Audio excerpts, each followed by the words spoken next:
Dalam kehidupan sehari-hari, kita mengenal istilah kata tunjuk atau kata yang berfungsi untuk menandai atau menunjuk secara khusus orang atau benda.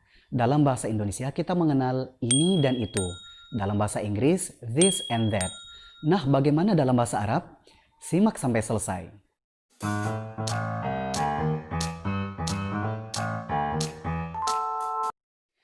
Ahlan wa sahlan wa marhaban bikum ila hadhil qanatil lati muhtawiyatan ala umuril lughawiyah. Selamat datang teman-teman sekalian di channel saya ini. Channel yang akan membahas seputar kebahasaan, khususnya bahasa Arab. Sebagaimana yang saya sampaikan di awal bahwasanya bagaimana kata tunjuk dalam bahasa Arab. Namun sebelumnya perlu teman-teman ketahui bahwasanya di dalam bahasa Arab terdapat dua gender, yakni gender untuk laki-laki atau yang disebut dengan mudzakkarun dan gender perempuan yang disebut mu'annatsun. Namun untuk mempermudah teman-teman sekalian, pada video kali ini kita akan belajar bersama-sama tentang kata tunjuk dalam bahasa Arab untuk gender laki-laki. Berikut penjelasan.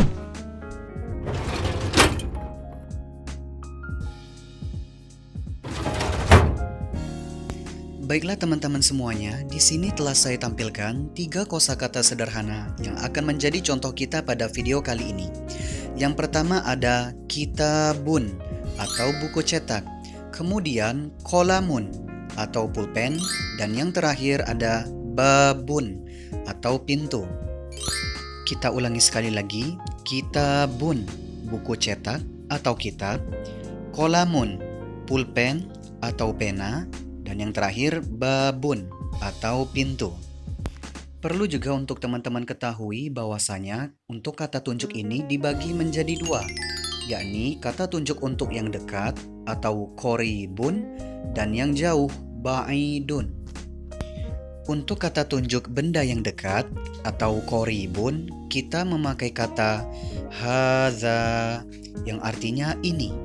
Dan untuk kata tunjuk benda yang jauh atau ba'idun, kita memakai kata zalika yang artinya itu.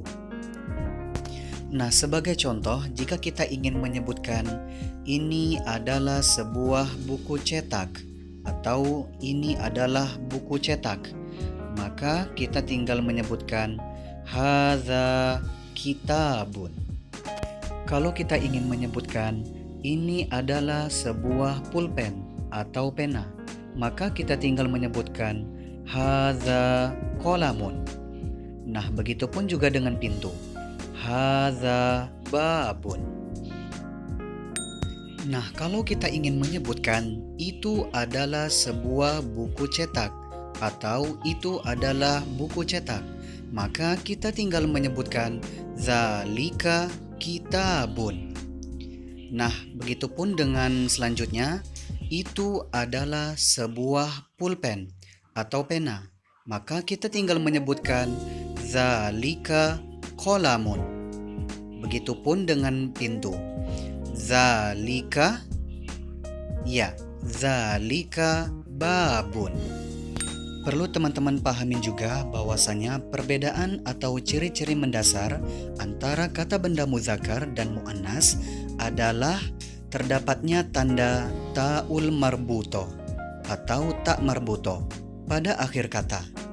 Nah, di sini bisa kita lihat bahwasanya pada 3 kata ini, yakni kitabun, kolamun, dan babun, tidak kita temukan pada akhir katanya itu ta'ul marbuto atau tak marbuto. Nah, jadi bisa kita simpulkan bahwasanya 3 kata benda ini memiliki gender laki-laki atau muzakkar. Nah, sekarang bagaimana kata tunjuk untuk orang yang bergender laki-laki atau muzakkar? Jawabannya adalah sama teman-teman. Tidak ada perbedaan antara kata tunjuk benda ataupun orang yang bergender laki-laki atau muzakkar, baik yang dekat atau qoribun maupun yang jauh ba'idun. Semuanya sama teman-teman. Nah, sekarang di sana sudah saya tampilkan 3 nama orang yang akan menjadi contoh kita pada kali ini. Yang pertama ada Mahmudun, kemudian Aliyun, dan yang terakhir Ghafarun. Nah, langsung saja, jika kita ingin bilang ini adalah Mahmud, maka kita cukup bilang hadza Mahmudun. Kemudian jika kita ingin bilang ini adalah Ali, maka kita cukup bilang hadza Aliyun. Dan begitu pun dengan ini adalah Ghafar, maka kita cukup bilang hadza Ghafarun. Baik, kalau kita ingin bilang itu adalah Mahmud, maka kita bilang zalika Mahmudun. Kemudian jika kita ingin bilang itu adalah Ali, maka cukup bilang zalika Aliyun. Dan begitu pun dengan itu adalah Ghafar, zalika Ghafarun.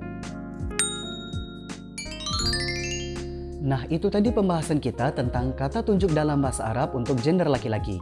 Semoga dapat memberikan manfaat. Jikalau kalian suka dengan video ini, silakan untuk beri komen, like, dan share sebanyak-banyaknya. Dan jangan lupa untuk subscribe channel ini dan nyalakan logo notifikasinya agar kalian tidak ketinggalan video-video baru selanjutnya. Wadaan.